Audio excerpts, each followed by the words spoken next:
Hi, my name is William Dorset Smith. My nickname was Sonny Smith. I came to Poplarville in 1936. And when we came to Poplarville, my parents moved from Vicksburg, where my father was with the National Park Service. And we got here and there wasn't any houses to rent. You can imagine trying to find a house in a small town. And we lived, for the first couple of months we were here, in R's Hotel, which was across the street from the railroad station. And back then trains ran quite regularly, so we were waking quite regularly at night. I started to school in Poplarville in the 4th grade in 1936. My 4th grade teacher was Miss Louise Bullock, who later married the principal, Garvin Johnson, and Garvin Johnson later became president of the junior college, and he became the superintendent of education for the state. I also had another rather well-known teacher who became a State Department employee. Her name was Helen Stewart, and she retired from the State Department. And I went on and had a lot of fine teachers in Poplarville. I'd like to mention that my father's name was William Richard Smith, W.R., and he had a nickname of Token. And the reason that we came here, my father got a job with the State Tax Commission, and he had Pearl River, Hancock, Stone, and George counties. And back then, if you spent $1, you paid a token, and a token was 1/10 of a cent. So you can see how inflation has come during the past 50 or so years. I did work for a while at both Rawls Company, Rawls Drugstore, and at Christmas my brothers had a firework stand. I delivered newspapers, the Clarion Ledger, sold Liberty magazine, and delivered those by bicycle. I finished high school at Pearl River Agricultural High School in 1944, went 1 year to the college, and enlisted in the Army in 1945. Joe, you want to talk a bit? All right. My name is Joe Barefoot. We came to Poplarville in 1933 when I was 6 years old. As I recall, my father was a teacher then, and my mother eventually became a teacher here. She'd been a teacher previously, and she just got to work there. About 1 year later, my mother's sister, she became Ms. Alberta Stewart. And she came to visit us, and eventually she started teaching here and stayed here for a long time until she retired here. It was, when I said we came here in 1933, I said we came in the middle of the Depression. And I remember there were a lot of times when the checks that were given the teachers could not be paid. Could not be cashed because there just wasn't enough money to cover them. So some of the local business people in town cashed their checks, they gave you 90 cents on a dollar. So I'm certainly hoping that the problems in the state of Mississippi concerning the teachers and their pay can be worked out where not too many people can be hurt or made to feel like people don't care or that sort of thing. I went through Pearl River College. Through the Poplarville High School. Graduated in 1944, just like Sonny did. And then I went 1 year to Pearl River College. I'd started school when I was 5 years old.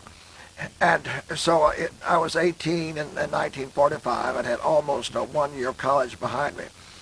And of course, I went into the Navy. Stayed there for about until August of 46. Came back and graduated from Pearl River College in 47. Then went on to LSU after that. One thing, of course, we had all the problems of the war years. Really, things were a lot easier in Poplarville then. My father went to work at what was in the English shipyard, I think it was English shipyard, in Pascagoula. And of course, there was a lot of crowding, and but Poplarville didn't see much of that. At least it was a very quiet, easygoing place all during that time. Although I've lived here a long time, one thing that impresses me so much now, I go by the high school and I can see large numbers of cars just parked out there. When I was in high school, as I recall, there was just one student who had a car. And so we can see things are much more prosperous now. And I also remember this so much. My father was an economics teacher. So he had an interest. He got a master's degree from Peabody in 1929. And he used to say, what a year to get an advanced degree in economics. But we would say this. I remember in Pearl River County, hear them talk about it, said that people had planted crops and they couldn't get a high enough price to justify even going out and harvesting the crops. Of course, if the man his family could do it, yes, they could do it, but they could hire it done because they didn't get enough money for the crops to justify doing it. Now, people back in those days probably worked a lot harder than they do now. But I think one thing the Depression told us this: people could work hard, that they could plan, they could be frugal, they could do all the things that what conservatives say that we should do.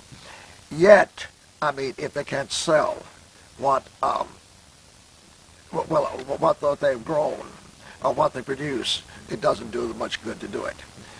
So I hope that we all learn. I hope we can learn truly to appreciate what our President Roosevelt did for the country, and all the good things that were done back in that time and helped us to, sustain the prosperity and so where it is like it is today. Okay? I'll stop at that, Bud. I'll let you put it in now. My name is Dr. Marvin Bud White. I lived in Poplarville all my life except when I was in World War II, and it was called back there in the Korean War. And Poplarville is a wonderful place to live and raise children. I grew up there at the age of, I was born there in Poplarville. At the age of 2, we moved down to Dortac, about 4 miles south of Poplarville, on a farm. There were 6 of us children, and we all learned to work on the farm. My father was an automatic signal maintainer with the Southern Railway. And we went to school in Derby for a while, and then moved to Poplarville. And I attended the Poplarville public school system. Poplarville has grown tremendously in the last few years. I can recall when there wasn't any business below the Southern Railroad Company.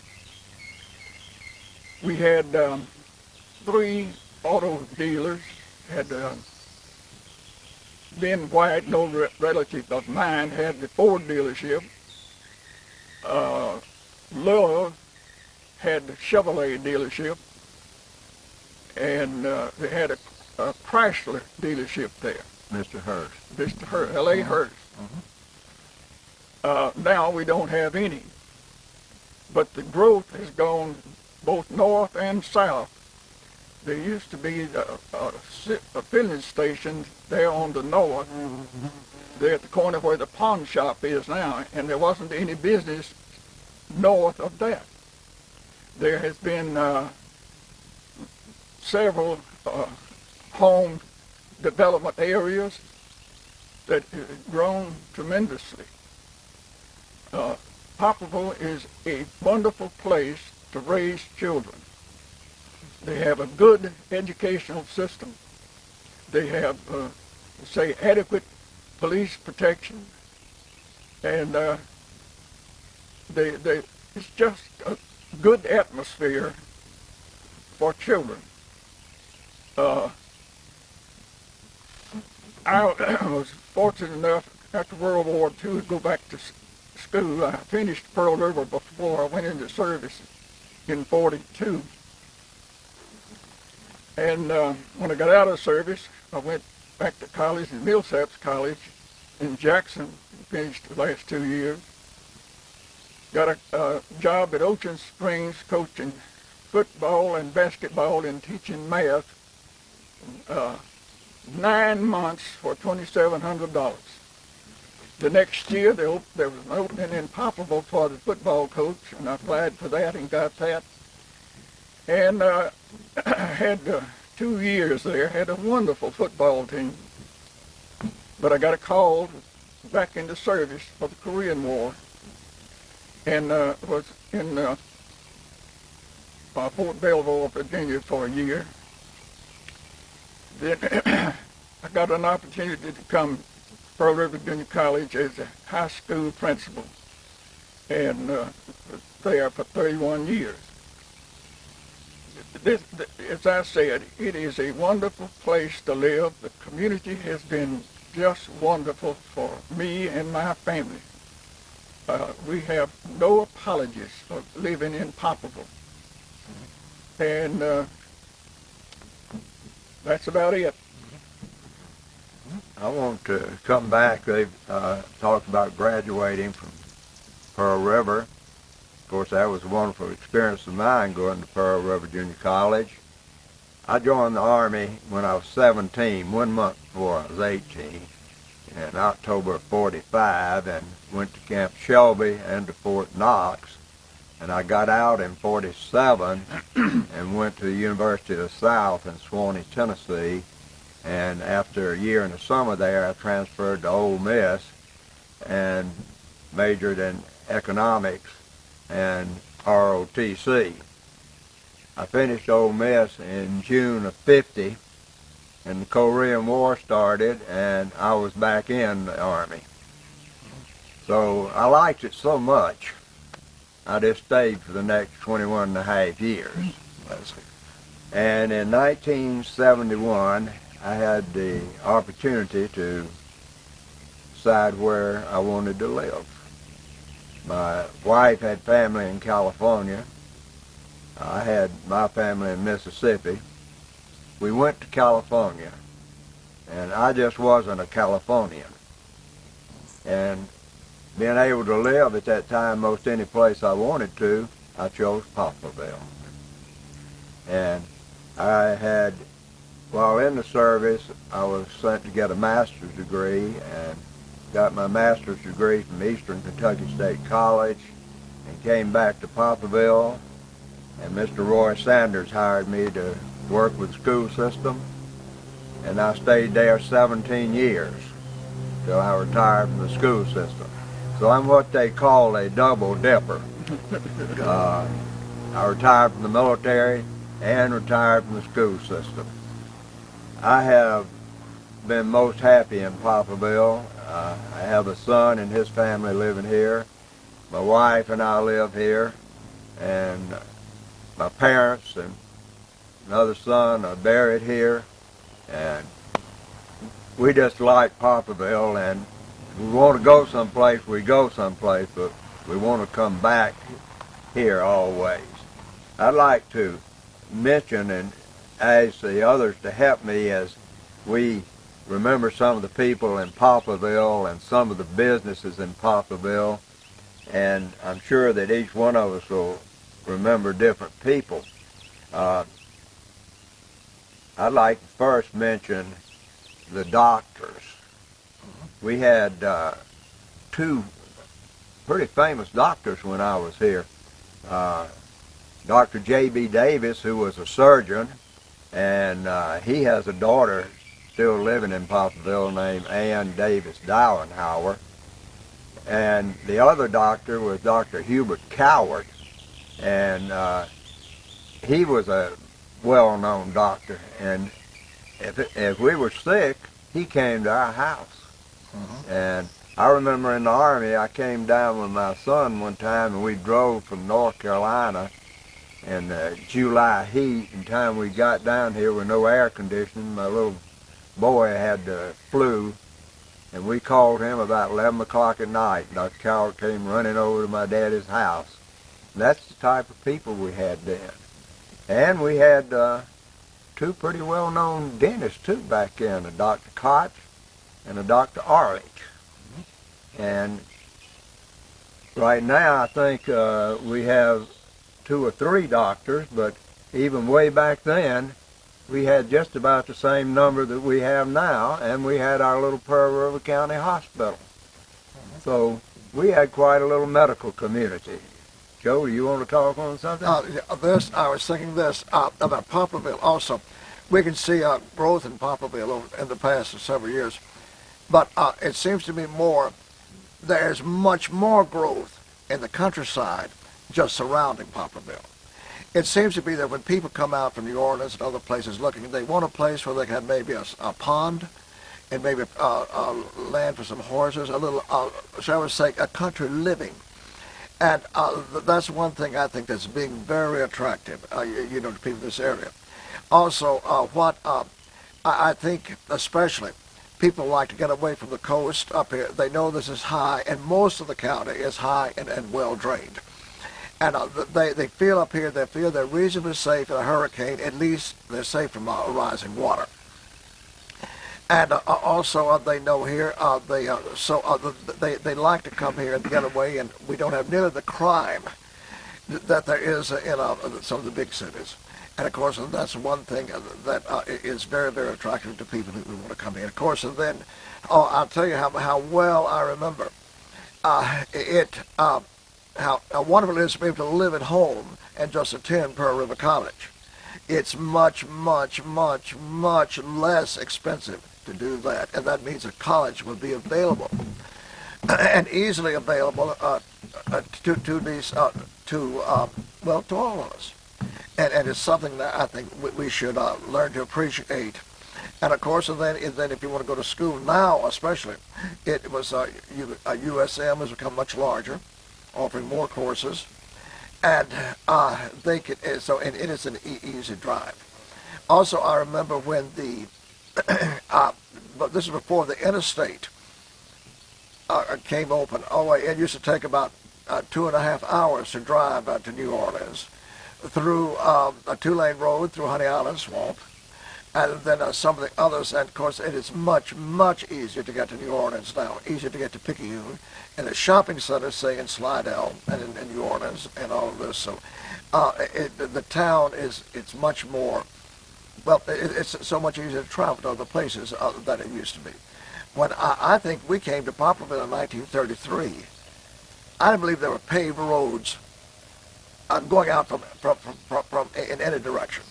And of course now they're going out in all directions. So many of these country roads are paved. I think most of them are now that I've seen.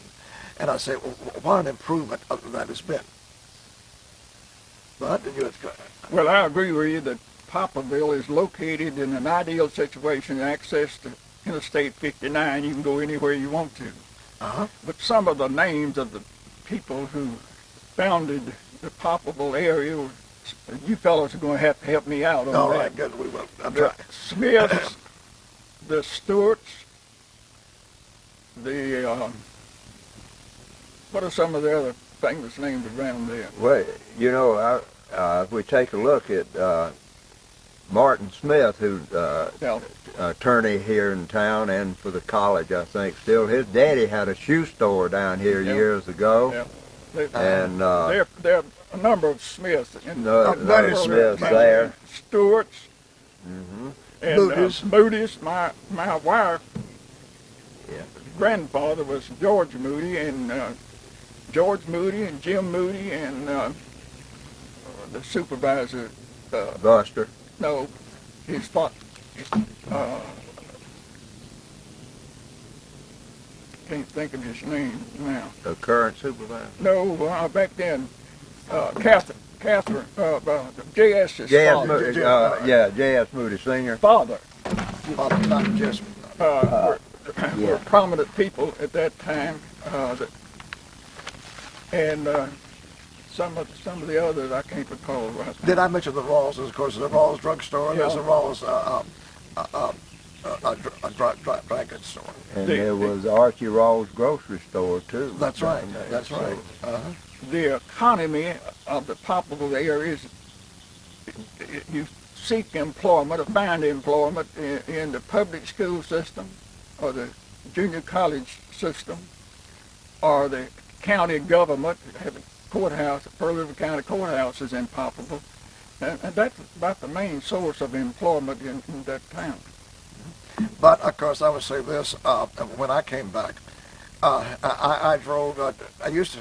Well, I went to New Orleans, and I stayed there. Well, actually, I worked in the New Orleans metropolitan area for about, let me see, about 45 years. Now, part of that time was in slide. I was working in the insurance companies, and then also for the Louisiana Department of Labor for about 40. For about 35 years. And it, of course, when I was working as a statistician in New Orleans, I came to see, what people needed, well, where some high ground where they could go to in a case of a hurricane, and where they needed to get, to just get away from a little, far little country living. But then they say about Pearl River Community College, I was president for 18 years and it grew rapidly. But as Joe said earlier, people realized the economic value of that institution, both from employment and from the students attending the community college. There's much less cost than a university. Mm-hmm. And two, as he pointed out, that Southern, just up the road, the University of Southern Mississippi, people can get a 4-year college education at a minimum cost. I don't think you can find it in any other place in this area. Pearl River Junior College has made great contributions to this area and to the city of Poplarville. And it was a pleasure for me to serve as the president for 18 years. Let me say that the people in Poplarville were most appreciative of your service and Amen. Respect you greatly. Thank you. You're very kind. Let me switch over to and that. mention some of these other Poplarville people. Okay, can I mention one more thing before you start? Garvin Johnson, of course, he became, superintendent of education. Yes. But he was my teacher down at, I forget what subject he taught, but he taught in high school. When he was a high He school taught teacher. math when I first came here. And also the lady, Miss Bullock, became Mrs. Well, Johnson. she was my 4th grade teacher, Was she? Louise Bullock. Well, I think she was a teacher in high school when I was in high school. I think she had changed, but she was teaching a little. And then they were, of course, he was a Boy Scout leader when I was a Scout leader, Mr. Johnson was. And then also, of course, he was also in our church, he was a Sunday school teacher. And he was very, very knowledgeable, and I certainly appreciated that experience with him. Let me mention something since you mentioned churches. Uh-huh. Now, we got us 3 sitting here. I see. And we got representatives. I'm a Presbyterian, and I belong to perhaps the smallest. You're a Baptist, and you're in the largest. And Bud is a Methodist, so we got the Methodists, the Baptists, and the Presbyterians sitting here, which is a good representation. Mm-hmm. How many, do y'all remember some of the dry goods stores? Before we go to that, I want to mention one thing that Ann C. is always talking to me about. Back when we were getting started in Poplarville and young, we had ice delivery to our house. And it was on a horse-driven wagon, and the guy who drove this wagon, his name was Mr. Kenny Smith, I think. H.K. Smith. No, it's not H.K., it's K.J. K.J. Smith. K.J. And, Grab it. and he'd always say, get it, and we called him the Getty Man. I see. And he came, and so we had ice delivery back there, and we have very few deliveries now, and we had another delivery. We had milk delivery to our house back then. The dairies brought it to your house. We ran a dairy when I was a youngster, and there were 3 dairies. There was Seals Dairy, Starkey Dairy, and White's Dairy. And we delivered ice cold milk to the doorstep for 10 cents a quart. Yeah, I remember that was really something. And the grocery stores delivered some also. Yeah. Mm-hmm. But talking about stores, we got 2 drugstores in Poplarville right now. And when I was a kid, we had 2 drugstores. We had Rawls Drugstore and we had Hyde's Drugstore. Y'all remember Herschel? Haskell Hyde was that. Haskell Hyde. Yeah. And we had a store that had initials back then. It was a dry goods store. Y'all remember what that was? C&L? C&L. Clarence and Leo. Clarence and Leo. Provo, That's right. And let me ask you about another store. Y'all remember a store downtown called Namie's? Yeah, Joe Namie. Joe Namie. And Joe had a daughter. She taught school, didn't it? Her name was Nellie. Nellie Namie. Yeah. And let's see. And there was another guy that I remember as a young guy, and he may have been close to your age. A family-owned store, the Harvey's downtown. It was a feed store. Buddy Harvey. And I remember Buddy Harvey was in the cavalry, and he came home, and he had boots on and all that cavalry outfit. He's a sharp-looking man, and he later married a school teacher, too. But that Joe Namie bought hides. I mean, back in those days, you know, if you killed a fox or possum or something like that, you would skin him and put it on a board, and when the hide got dry, you could take it to Joe Namie, and he'd give you 25 cents for it. Yeah, I remember that. Say, do you know, back then, I think we had more. We had quite a few little restaurants. Y'all remember Frank Starkey's place where you could get that stew and hamburgers, and Joe R's Cafe, and Ab Star Howard Cafe. was the one that had to have hamburgers and stew for sure. Yeah, Ab Howard. Ab later went and got that Star Cafe, didn't he? If you go in there for a quarter, for 15 cents, you could get a hamburger and a drink. Yeah. You know, talking about a prominent people, there's one thing especially I would like to talk. It was a Miss Sophronia Hyde. Yeah. Now, she was have we mentioned her before? But no, we're not here. No, not here. I think Miss Sophronia Hyde. She was the aunt of the Haskell Hyde who owned the drugstore. But she was a lady, I think her people came there, and I don't know if I believe they were in business. They had a store. This is long before my life. But when I came, she was quite a elderly lady. But she was, her folks sent her to Whitworth College, which is now not a college any longer, but I think the campus is being used as a school, a high school, I believe, of children, so they can get them artistic training. And but anyway, she went there, she graduated, then she went to Cincinnati Conservatory, and I think she stayed 3 years there. And now this was a very well qualified music teacher. And she had I think she encouraged a lot of the young women around here to go to the Cincinnati Conservatory and other conservatories in the East. So we had really some rather well-trained music teachers here in Poplarville for a while. I think Miss Ida Bell O'Donnell went to the Cincinnati Conservatory. And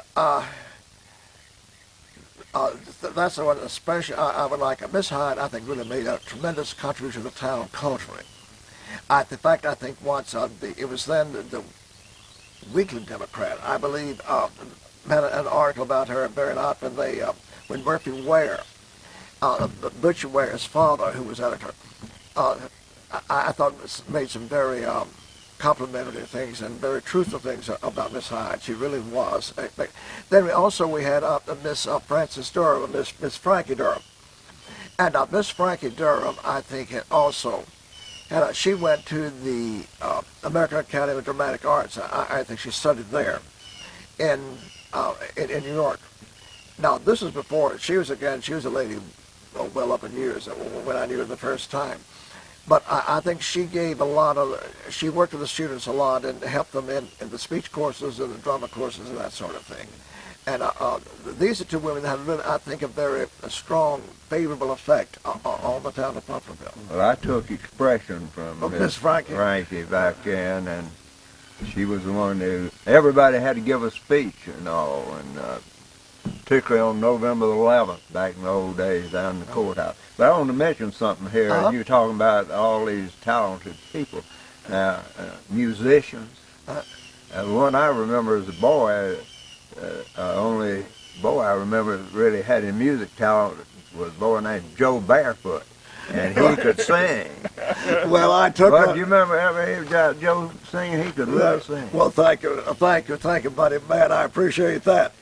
But I haven't. No, I had to give that up. I just couldn't keep the training up and all like that. I guess so. Oh, I sang some solos all to about 25, and that was about 52 years ago. So very few people remember that except some old timers around. Well, you're saying I'm an old timer. We all, let's face it, we all pass our three score. Let me mention some other people, and maybe y'all can comment on. I had down here, you know, we've had quite a few law firms here of renown. We have the Williams firm here in town, which has been well known throughout the state for a very long time. We had the Morse firm. That's right. And Mr. Morse, Jr., became the dean of the law school at Ole Miss, came out of the Poplarville Law Firm and went back to Ole Miss as the dean. We had a man who was a distant relative of my family named Hubert Parker. He had a big law firm, and Mr. Parker was also a pretty large-sized man, too. And actually, then Mr. Morris later took over, I think, Mr. Parker's law firm. And when Mr. Morris went to Ole Miss, my brother David Smith and Martin Smith took over that law firm.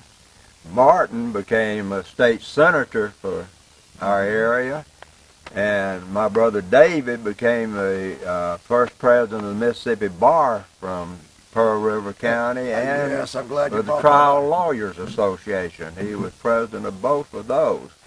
And I remember, too, there was when I was a boy, a lawyer, and Bud, you probably know more about it. I think his name was Leopold Locke. Oh, yes. He was, and we kids called him Polly, didn't they?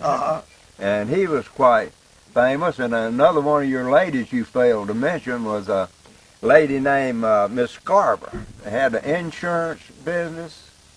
Scarber's Insurance. Scarber, yes. Up above the bank. Right.